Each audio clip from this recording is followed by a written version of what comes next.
Okay, so let's talk about CBD and the three different types that there are. The first one we'll start with is whole plant CBD.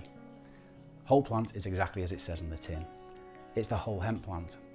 It's growing in the field. We chop it down, we dry it, and we then chop it down to small pieces so it can go into the CO2 extraction machine where the hemp plant is extracted into an oil. Now this contains everything of the hemp plant, including things that we don't necessarily want in our bodies like chlorophyll, waxes and other things that we don't like.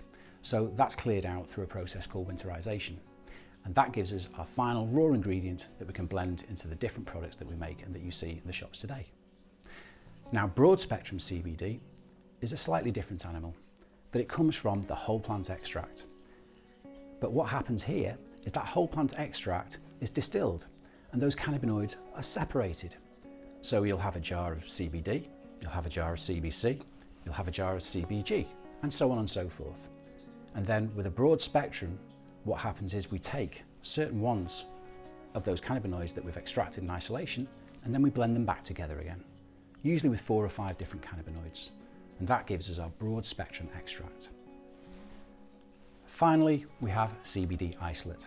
And again, exactly as it says on the tin. It's CBD in absolute isolation.